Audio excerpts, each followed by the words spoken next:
Right, I want to do a video about something. There's a guy called Richard Bandler, right? Now, me and my mate in 1997, July or August, I can't remember, around about the time Princess Diana died, as I remember, we went to this event in London because at the time I was really into reading books by Robert Anton Wilson.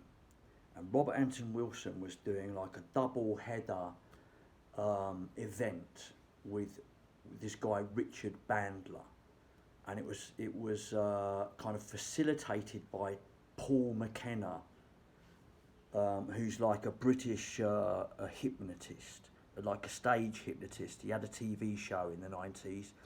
He's like the 90s version of Derren Brown, if you know who Derren Brown is. Now, they did this event. I can't remember the actual venue, but it was near.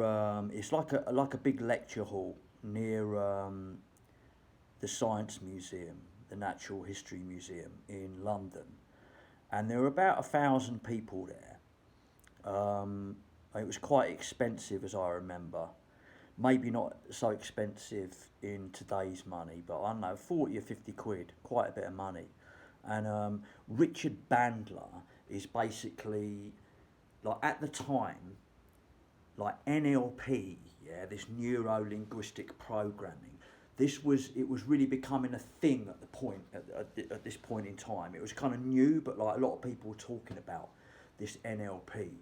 And Richard Bandler was like, he was kind of advertised as, I remember on the advert, which I've tried to find online, I can't find it, but he was put forward as the man who started it all, and it was all this stuff about NLP and Robert Anton Wilson. And so I just want to, just out of interest, because I've often remembered this night, and I just found this video today of this event. It's of Richard Bandler's part of the event. I believe, if my memory serves me right, Robert Anton Wilson was sitting to the right of him, to the stage right. They're both in armchairs, and like Robert Anton Wilson, I think he was 65 at the time, looked very, very like old and unwell and like a whale waddling on the stage. And yeah, so I just found this today, and I just wanted to go through with it because I remember very distinctly at the time, me and my friend, we were just like, that was a lot of fucking bullshit. Who's that Bandler guy?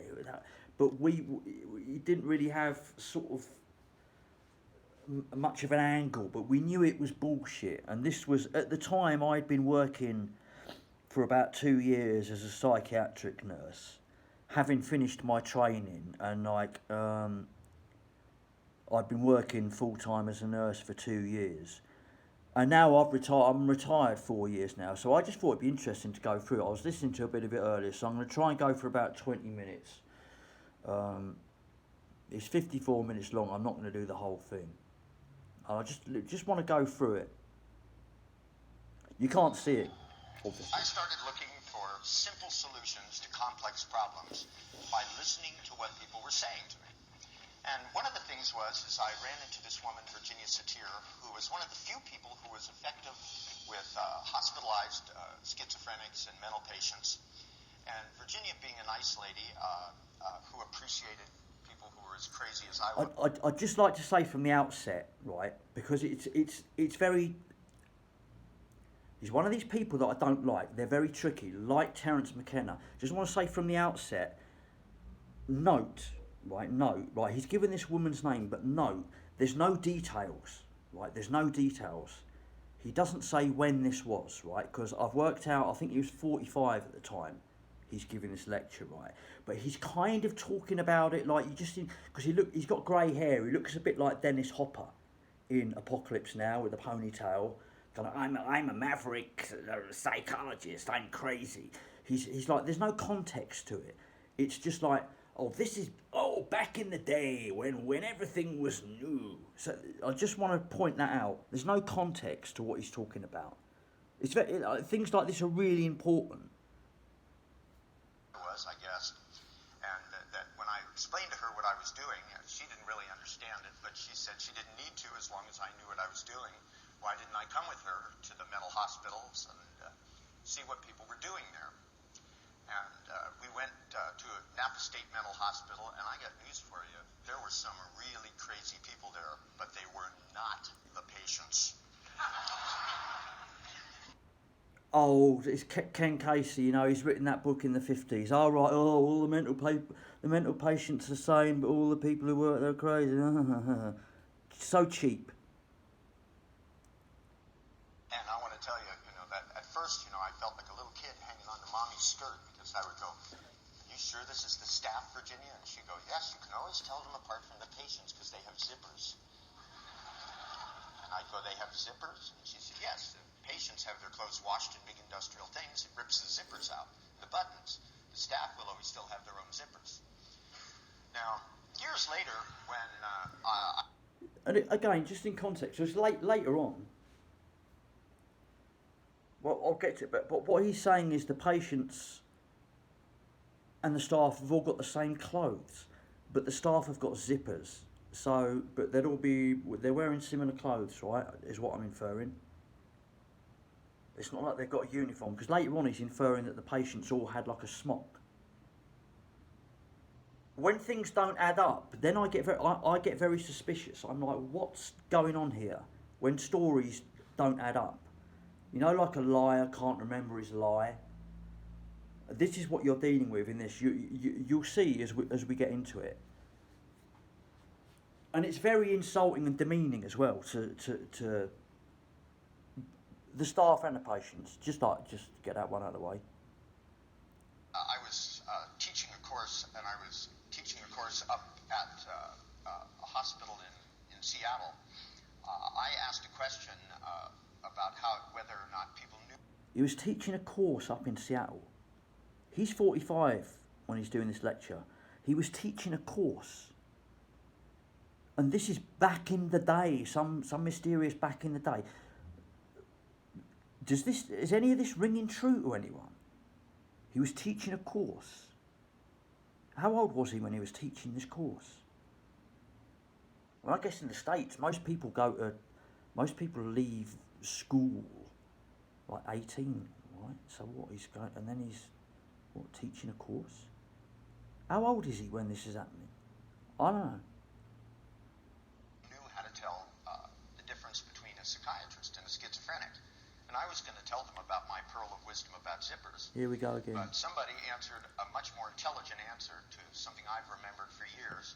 This woman raised her hand and went, "Oh, I know. And I said, "Yes, ma'am." And she said, "The schizophrenics can get well and go home." It's just like 1970s sitcom stuff.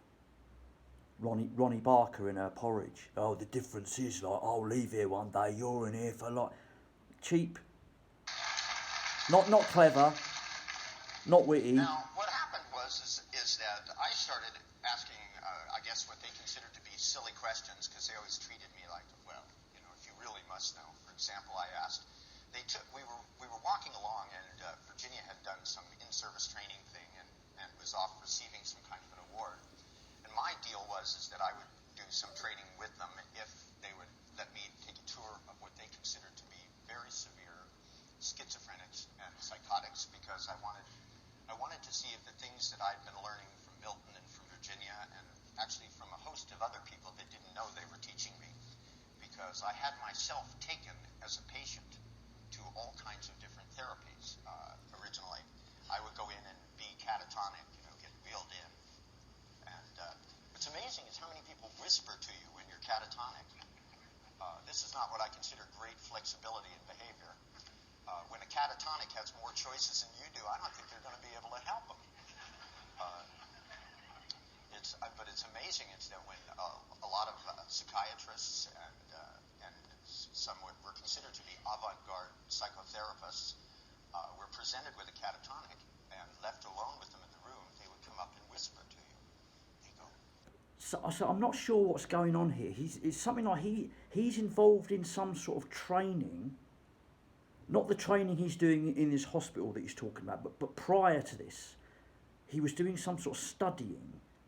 But then he's he's in a situation where, so he's claiming on stage in front of 1,000 people that he was in a situation where he was feigning being a catatonic, and he was being left in a room with avant-garde psychiatrists. So what is this? Where's this coming? What is he part of some sort of psyop? Was he part of some sort of program to study how psychiatrists, avant-garde psychiatrists, react to patients? There's no context, and quite frankly, it's just, I mean, you can go anywhere with it, but quite frankly, it sounds like absolute bullshit. Anyway.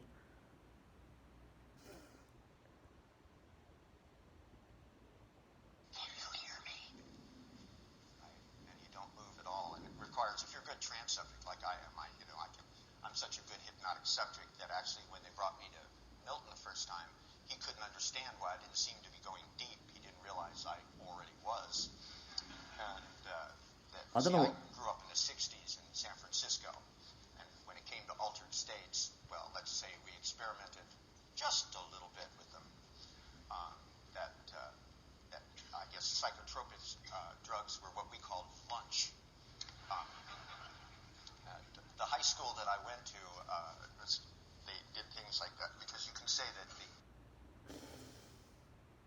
I'm going to have to go and check this again, but as far as I'm aware, he's 45 when he's doing this in 1997. So he would have been like a very young teenager in the 60s.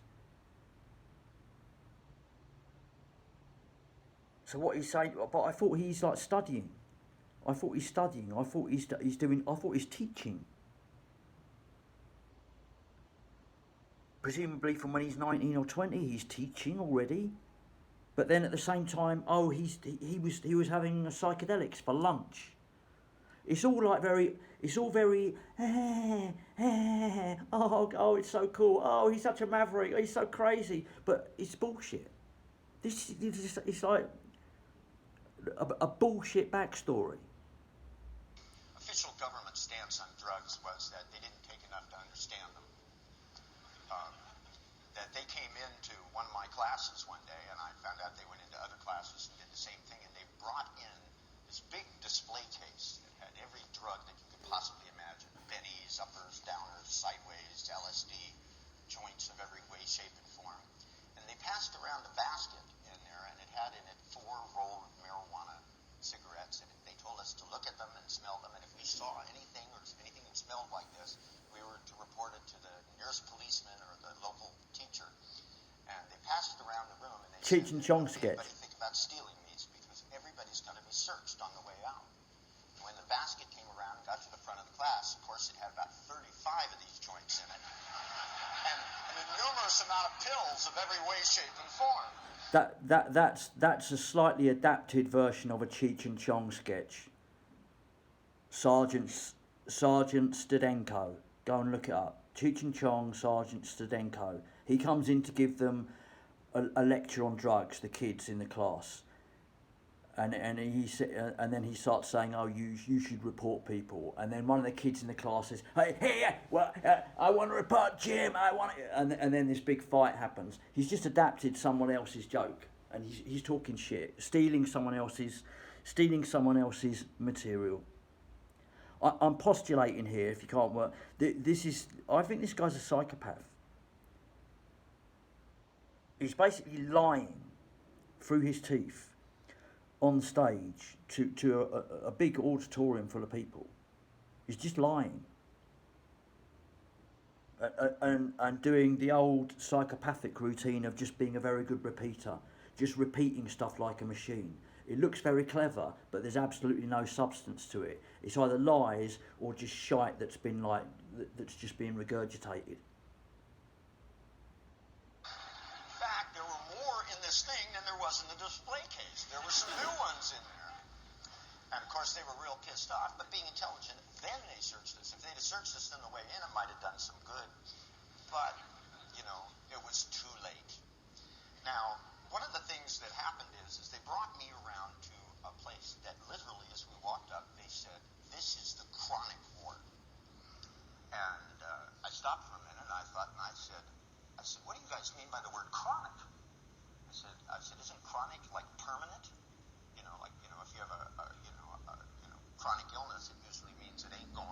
it'd be like quite easy to just kind of like say, you know, oh well, there's all these different definitions of schizophrenia, and someone who's got chronic schizophrenia is somebody who hasn't got better for years and years, you know, and it's like, oh, they're chronic. It's not like they've got like a psychosis, a short period, or depressive psychosis or something. They've got chronic schizophrenia. Quite easy to just do it. Oh, this is what they call chronic schizophrenia.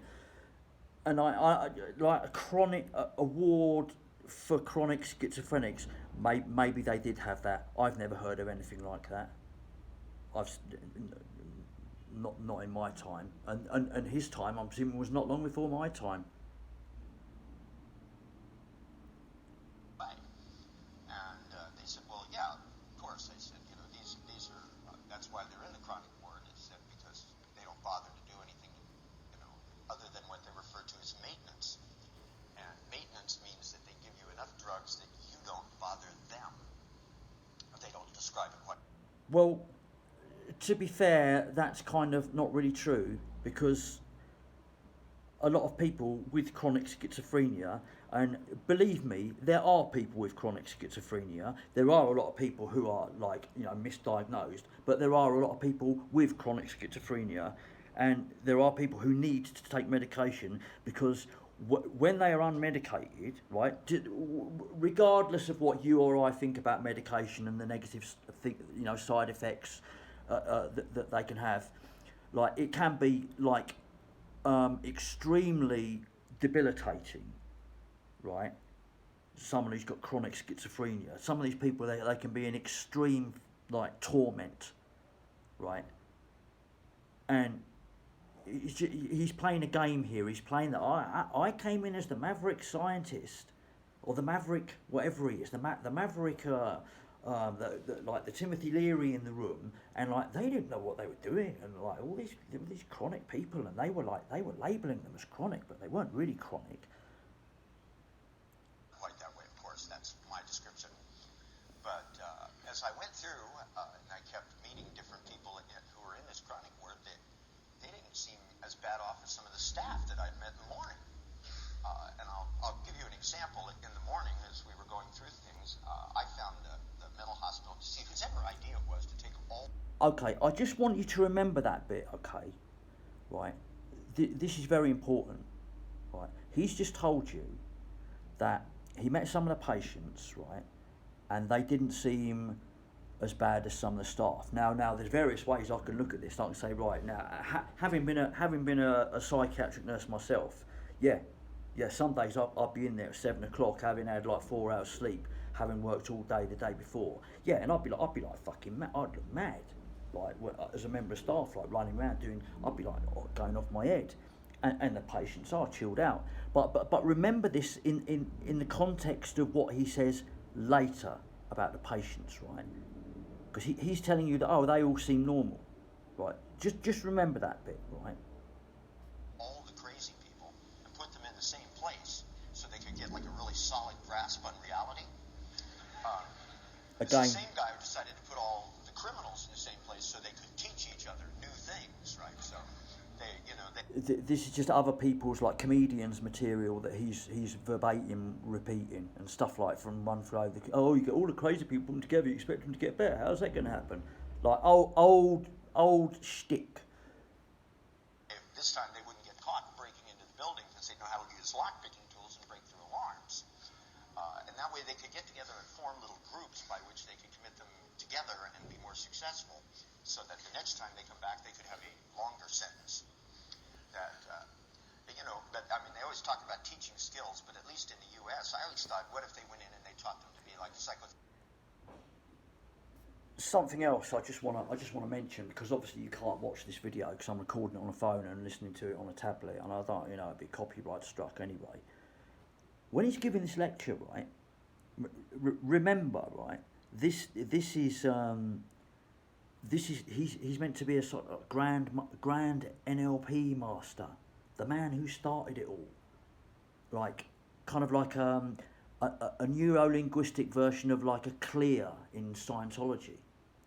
He's like the most sorted person out there. He's just like he's at the top of the tree in terms of neuro-linguistic programming. When he's giving this lecture, he's sitting in an armchair, and he's got his right hand on his knee, and he's banging his leg like this, and he looks very on it. Now look, he's speaking in front of a 1,000 people. I get it, you can get nervous, but like he's a grandmaster NLP practitioner, and like I've spoken in front of large groups of people, and been on stages and stuff. Like, and I can tell you, like I wouldn't be able to go on stage and like reel off a long speech like this, but I wouldn't be nervous if I had to go on stage and just talk about stuff like what I used to do and like what happened, thinking off the top of my head. It's like he's giving a shtick. It's like an act, and he's nervous while he's giving this act. I just wanted to note that to anyone who watches it. It's called An Evening with Richard Bandler. Therapists and chiropractors, something like that, something where they had to, give up, like playing golf 5 days a week. At least that I was in a hospital recently, and something happened to me, and the doctor who was in charge of everything, the whole time I was there, I only saw him once, and when I saw him, I looked at the clothes that he was wearing, and I said, this obviously isn't your doctor outfit. And he said, no, I'm on my way to the golf course. And he said, here's my card. If you have any questions, call me. And you should never do that with me, because I have questions about everything in the universe. 2 in the morning, I'm dialing the number because I'm awake. I don't sleep that much, And so I figured if I'm awake, he should be awake too. Don't you think so? I mean, they came by and gave me a sleeping pill, and then they woke me up, right? Because they wake you up and they give you shots and whatever the hell else they do. They take blood. They take a lot of blood. Constantly we're taking blood. I don't know what they do with it. They're out in the streets selling it or something. But, whatever it is they do. And so when they'd wake me up, they'd say, is there anything else you could use? And I'd say, yeah. I'd say, Doc, I have the telephone over there. I'd say, great. And I'd pull out that card and I'd dial them.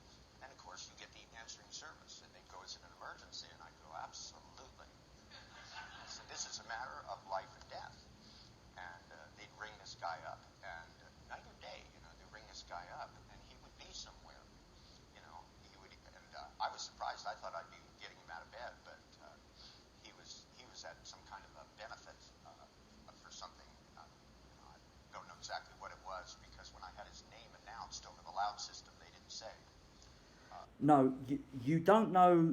You don't know exactly what it was, because none of this ever happened. Right? It's a bullshit story. I just heard them say, with Dr. So-and-so, 2 o'clock in the morning. Emergency call for you. Will you please come to the telephone? And then I must have caught him at the airport one time, because I heard them do their white courtesy telephone, and he was panting when he got to it. He was like, He goes, who is this? And I said, this is Richard again. And he goes, and he said, what this time? And I said, is there life after death? And he said, I don't know, you want to find out? Right, this is a stupid little anecdote. The doctor gave him his card, phone me up any time, and then he's phoning him up at 2 o'clock in the morning and asking if there's life after death. Right, this is Russell Brand level humour.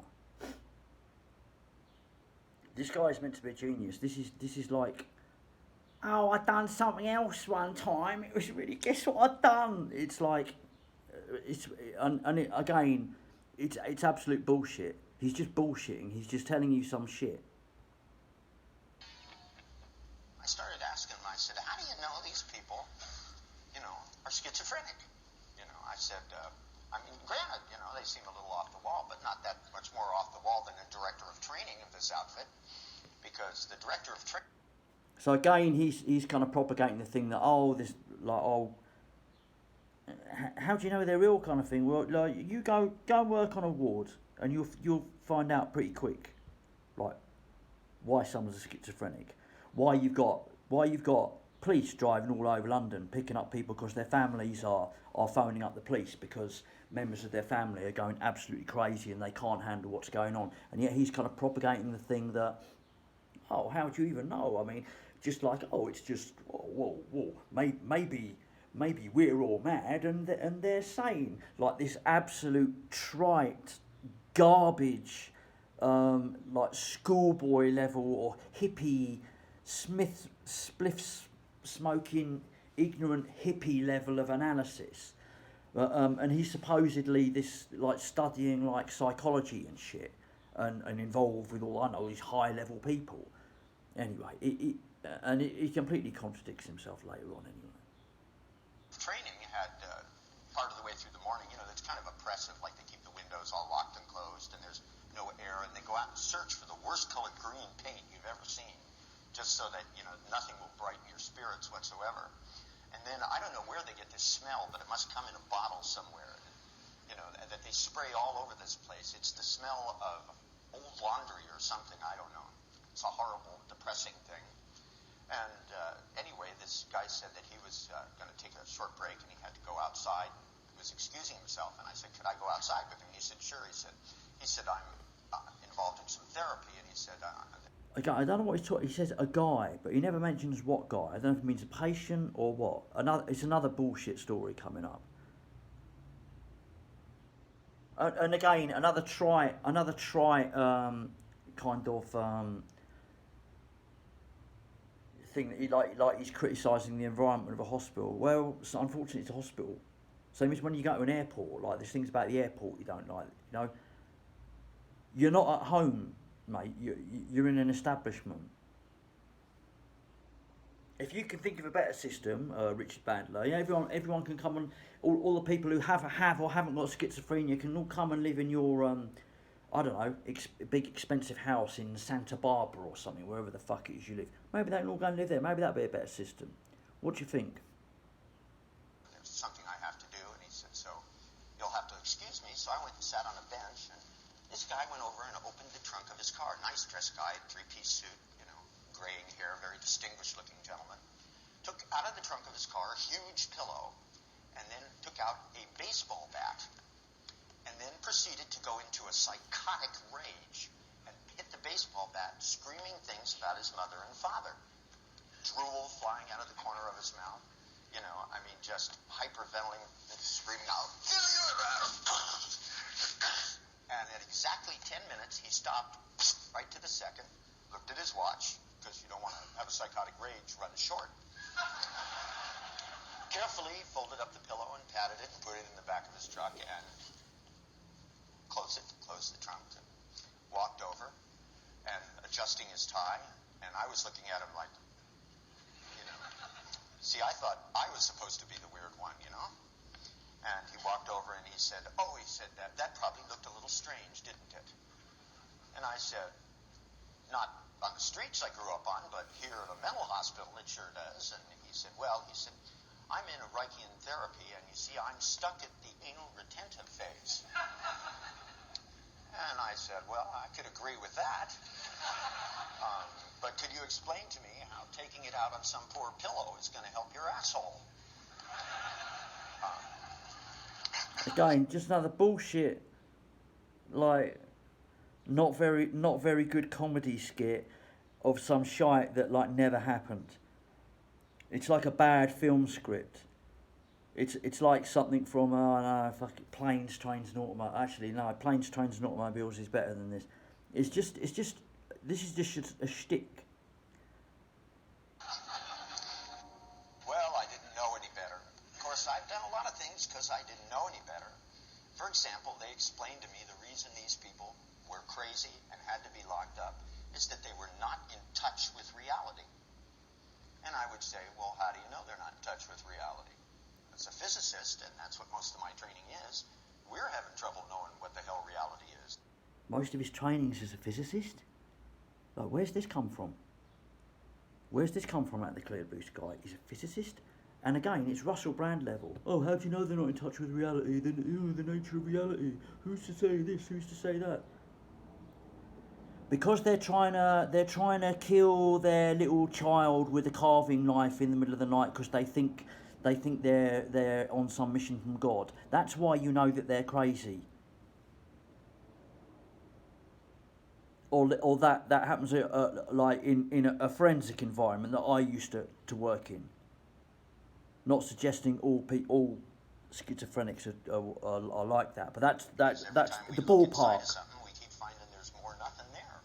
But he's just feeding. He's just repeating Ken Casey bullshit from 1955. And, you start listening to physicists now, and they start sounding like they're in an encounter group, not a bunch of scientists. They start talking about the characteristics of particles like affinity and trust and, attraction and things that, see, we used to think the atom was the smallest thing. Like when you guys remember in school, you had the nucleus and there was the proton and the neutron and the electrons went zinging around. Well, we found out there's no neutron. Here, Niels Bohr's won the Nobel Prize for that, and they didn't even ask for the money back. And I thought, geez, you can win the Nobel Prize based on a lie. That's an interesting tell. Yeah, did you hear that? He thought, oh wow, you can win a Nobel Prize based on a lie. What I'm postulating is this guy's full of shit, and this is exactly the kind of area he's a con man. Or what we call a model, which is just a way of talking about things. See, one of the things that I like to keep in mind, because people say, well, your recommended reading list, it seems a little inconsistent because, my recommended reading list has people reading things about chemistry and Alice in Wonderland. Oh, it's like some Robert Anton Wilson stick. Represented, and the only difference is, as time goes on, chemistry will change, and Alice in Wonderland will remain the same. You see, there's a certain amount of truth in all fiction, and a certain amount of fiction that grows in the truth of nonfiction as time goes on. Russell Brand philosophy. If we fail to understand that, then what happens is we will get stupid, and we will act stupidly as if we're doing important things. This is where when he starts talking like this again, it's kind of like it's very familiar to stuff like Terence McKenna and Robert Anton Wilson. It's change agent stuff. Change agents, like, we're all going to be stupid unless we do something, unless we actually start doing getting our shit together. The planet's going to blow up. Now, when they told me that these people were not in touch with reality, I thought, great, that makes it easy. All we have to do is change reality. Now, when I looked at the people who worked there, and I told them, I said, I'm going to come back up with some of the people that worked for me on Thursday night, and what I'd like is a list of just which reality these people aren't in touch with. So he's already, his story is all over the place. At one point, he's talking like he's actually in there as a patient, or the story with in the pillow. Like he said, he was meant to be the crazy one.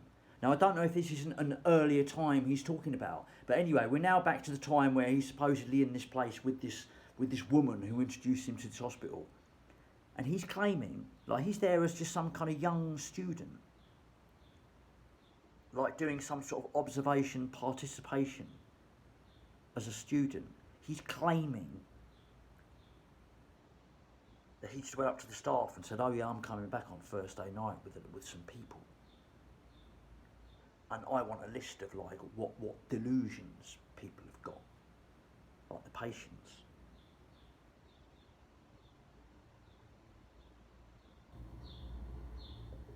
This is anyone who's, if you ever worked in any, you don't have to have been a psychiatrist nurse in any kind of job, you can see this is all bullshit, this story. So they took me down this hallway. Oh yeah. And they told me, and there were some good ones, some of my favorites to this day down the years, because they, the quality of schizophrenics has really gone down over the years, I think. Everyone's laughing. Previously in this episode, he set himself up to, how do you know people are crazy, and how do you know what that people are mentally ill? And he's the kind of liberal person. And now, like in a second, he's now actually mocking the people with schizophrenia.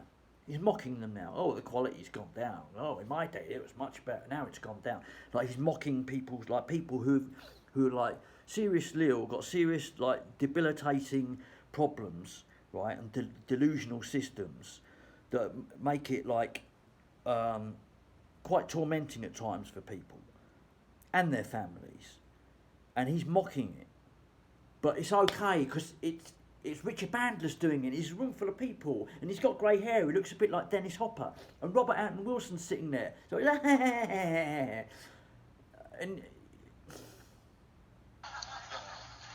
I mean, we used to get some really wild stuff. I mean, we had one guy who the devil came to him every night, right?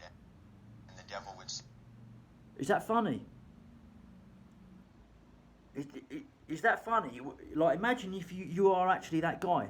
Because I can tell you from over the years I worked, you get people and they'll get severely distressed. You know, like there's a riot going on in their room. And especially sometimes on a night shift. Because everyone's gone to bed, nothing going on, and then you can really see some things start coming out. But apparently it's a big joke now. It's all a big joke. It's all really funny.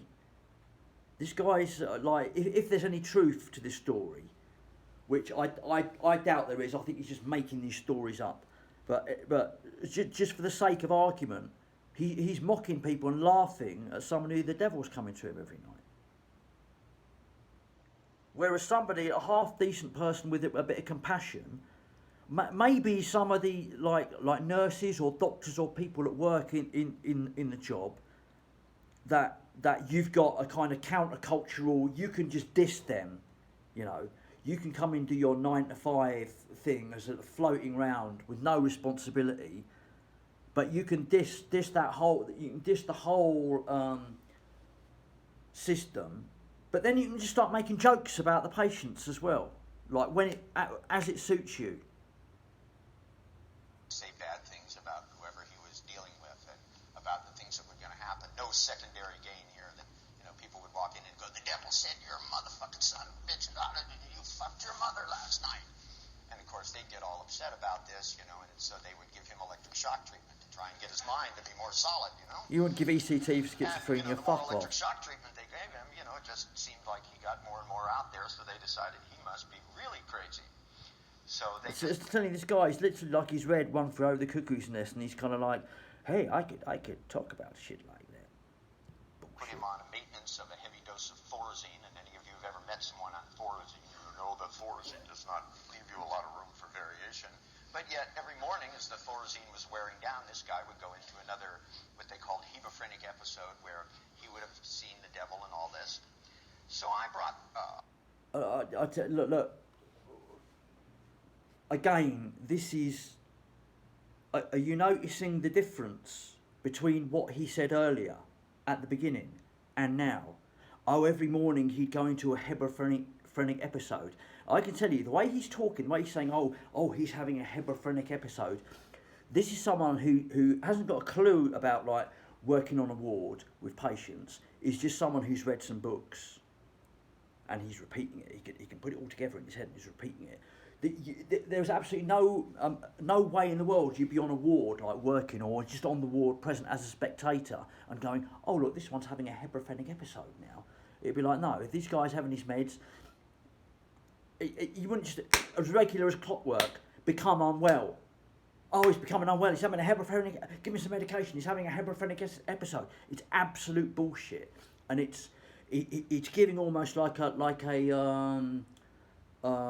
comedy element to it. They start going crazy if they don't take their meds. They start going crazy, and then you just give them some tablets, and then they calm down. Sometimes it happens, yeah. That might happen if somebody's like, maybe they've been palming their meds for a few weeks, not taking them, and then they start relapsing, and then you'll see slowly, you'll see signs of relapse coming in. You know, somebody's just, he's having a hebephrenic episode. It's absolute garbage, right? He's lying, but his story is completely contradicting itself, and his moral stance is completely contradicting itself. He's a complete bullshitter. I owned an R&D company at the time, and I packed up the boys, the lab, a few lasers. Hold on. Well, he owned an R&D company, a research and development company. Like, what is going on in this story? He's teaching in a school. He's in a hospital as a patient, pretending to be a patient.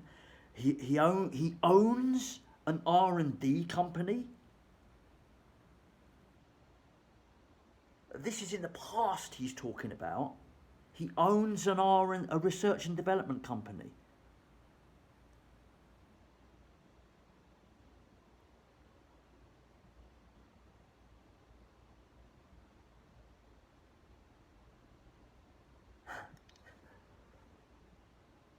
I tell anyone who listen, like people watch this and buy it. I mean, you're fucking thick, or you need to fucking start like fucking wake up, man.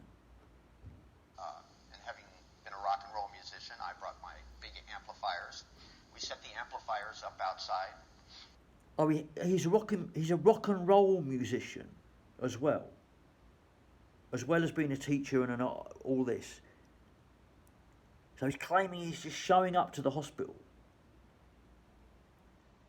and setting amps up outside the front of the hospital. Right. Again, never happened. It's a like one of these bad American comedies, like those awful American comedy films. Like, look what happened. Oh my God, what are you doing, dude? Oh, whoa, you can't do that. This guy is a liar. It's absolute bullshit, everything he's saying. And we had little smoke machines, so we had a little smoke drift up, and then we got a little thing in the laser, and you can trace just about anything. And we were thinking, who looks really demonic? You know, who could be the devil? And we went, Nixon.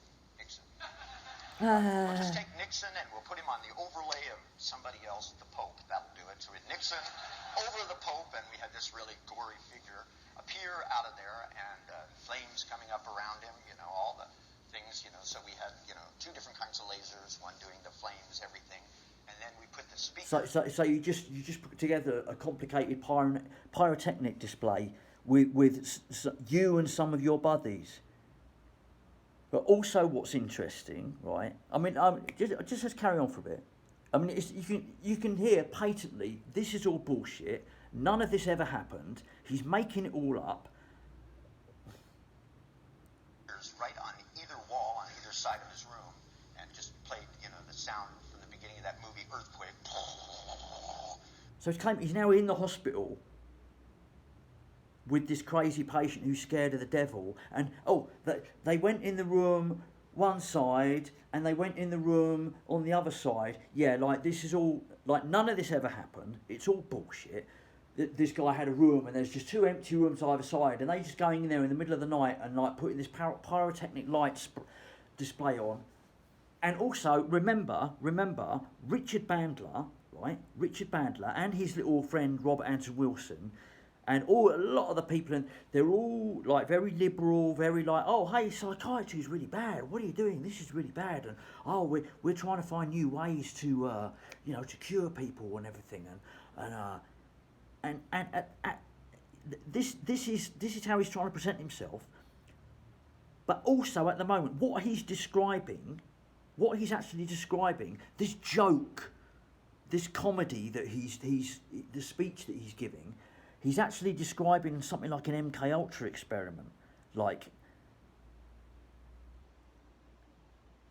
this is what they're doing, like sort of torturing soldiers, giving them LSD and like doing weird shit to them and that, like members of the public and everything. This is literally what he's describing.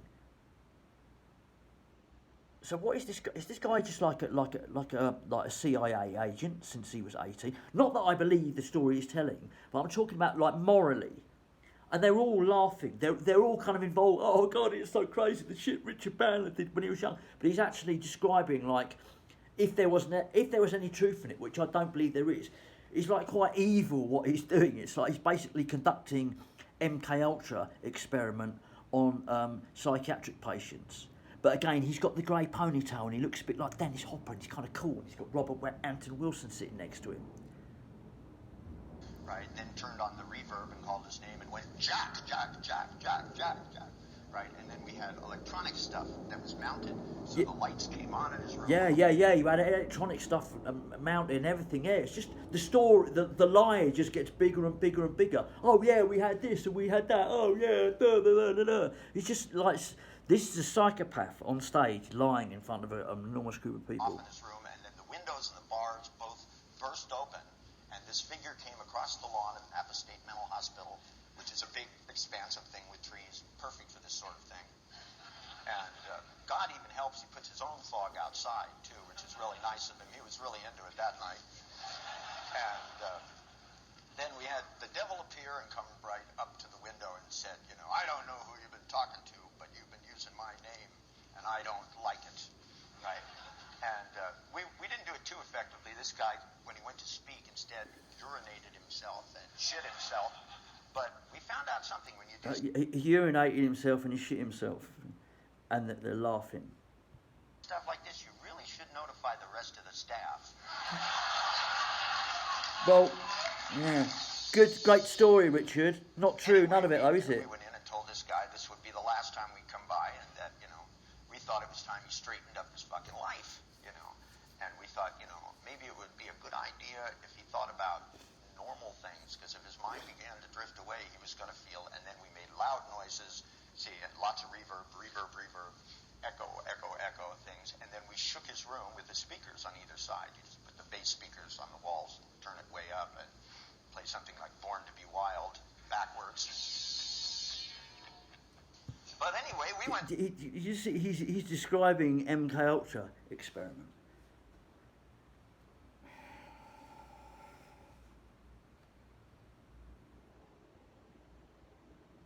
Is it funny? Does anybody find MK Ultra experiments funny? Has anyone ever read any books on them? They're not very funny. Went down the list that night and tried things. The physicists that worked in my R&D company were a crazy bunch, and they were willing to try anything. There was a guy who thought he was Jesus, and of course, we had to wait on that one until Good Friday. And everybody who worked for me kept saying, "Why do we have to wait?" And I said, "Haven't you guys read the book?" I got one second. I'm going to finish this in a minute. I'm just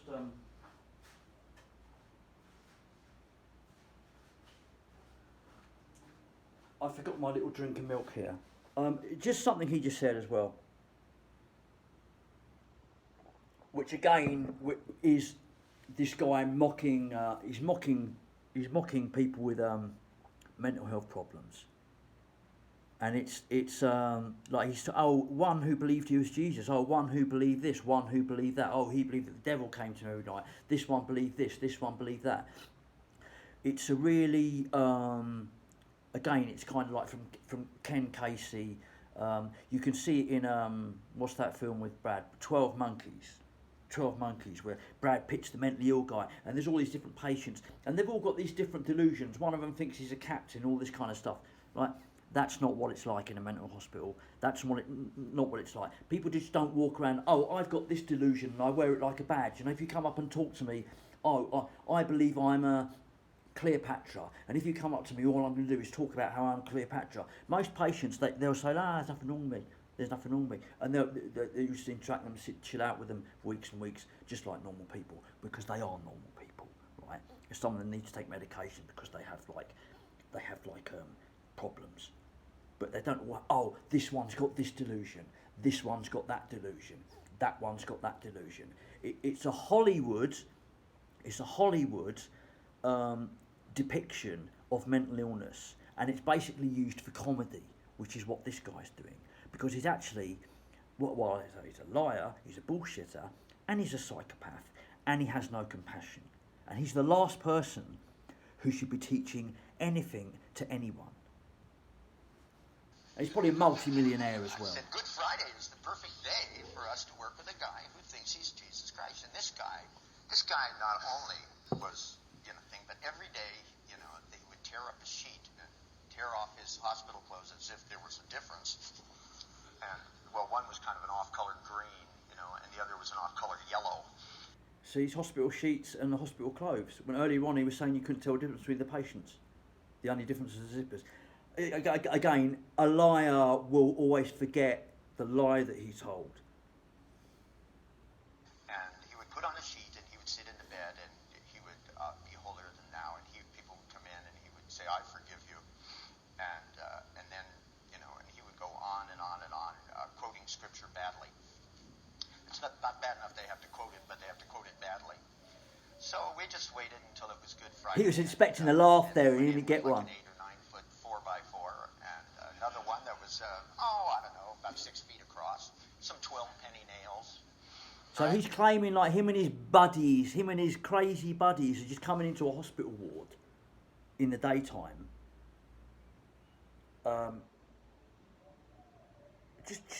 Just doing what they want, like pretending that they're going to crucify a patient, and you expect me to believe this story, that this ever happened. I mean, really, if it did happen, then the people in the hospital and Richard Bandler and his buddies, they should be in jail. You know, if you're actually going to stand by the story, Richard Bandler, you should be going to court on human rights abuses, right? You and all your friends, and you're saying this is a true story, so we can go back and look at it, yeah? If it's true, Richard Bandler, yeah? If you went into this hospital and you're abusing the patients and pretending you're going to crucify them and doing like weird experiments in the middle of the night, should we take it to court? Because you should basically get banged up. 25, 30 years, I guess you're in your 70s now, that's the end of you. Dragged him in, and I went in whistling away, and like that, and I had one of those big 5-pound mauls on my belt, I had a carpenter's belt on, and went in, and I went in, took a tape measure and went like this. Asked him if he'd hold his hand out like this. Well, you see, my grandfather, he was a tailor, and measured him. So he's on the chronic ward, and they're bringing lots of dangerous equipment on. Yeah, never happened. From here to here, and then took a felt pen and put a little X in his hand. And another one, red felt pen, by the way, had him cross his feet like this, and like that, kind of measured, and then I put one of these big 12-penny nails on this side, and then I went over and put the boards across one another, and took the big maul and went, and the whole room just shook like that, and I'd be whistling along, and the guy leaned forward and he said, who are you, my son? And I said, me? I said, I'm just nobody. I said, I'm just a carpenter like yourself. And I said, I'm just putting together this little thing for you. It seems like it's Good Friday. Good for me, not so good for you. And suddenly, somewhere in the back of his mind, that same voice that I know occurs in all human beings, and it's one of the things that allows me to know that there is universality between us. Because I know no matter what race or what religion, when you get in certain circumstances, there's a voice in the back of your head that says, oh shit. It's the bottom line between all living organisms. And I figured... That's the voice Richard Bandler's going to hear very strongly in his head when he's on his deathbed. If you can get to that voice inside of anybody's head that says, oh shit, from there you can build anything. Because that's the moment in time where he leaned forward and he said, you're not expecting to put me on this cross. And I said, not me. Personally. I said, but there are some outside. And I said they were either going to pick a thief or you, and somehow or other the thief got to go his own way, and well, let's just say it's a Good Friday, good for me, not so good for you. Right? And then I was whistling, and then I came up and I said, by the way, I need a little hat measurement around here. And I said, it's not going to be the most comfortable hat I've ever seen, though, I must point out to you. But I said, what, you just see that hill outside the window up there? I said, you got a reservation? I said, it'll be really nice. Some close families and friends will be there. And I said, and I said, I wouldn't worry much about it. I said, it'll all be over soon. Right? Suddenly, he began to explain to me how he wasn't really Jesus Christ. And I looked at him and I said, I don't care what you call yourself. You go by many names. I know that.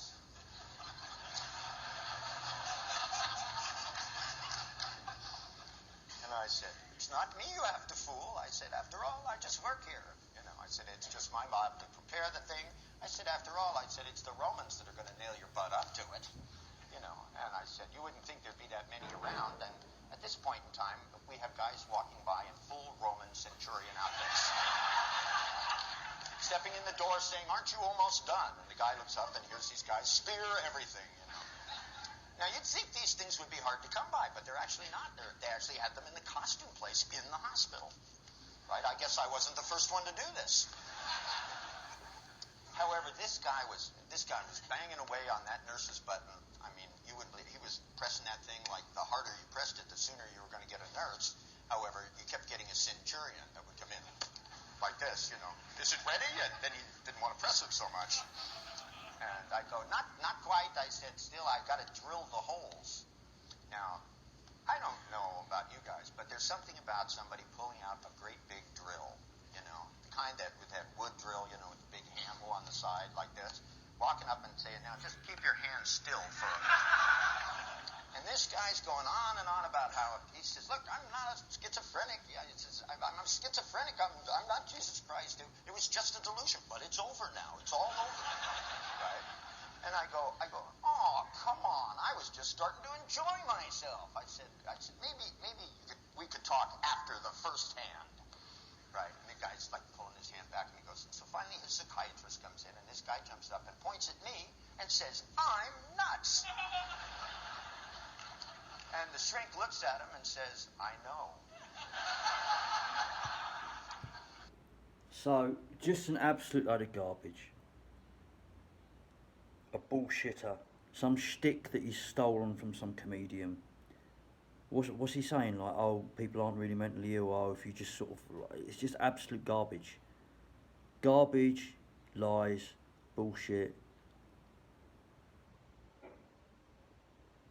And yet there's people, they'll pay thousands and thousands to go and listen to this guy read all his trash, which I've no doubt he stole from someone else. That's nearly an hour.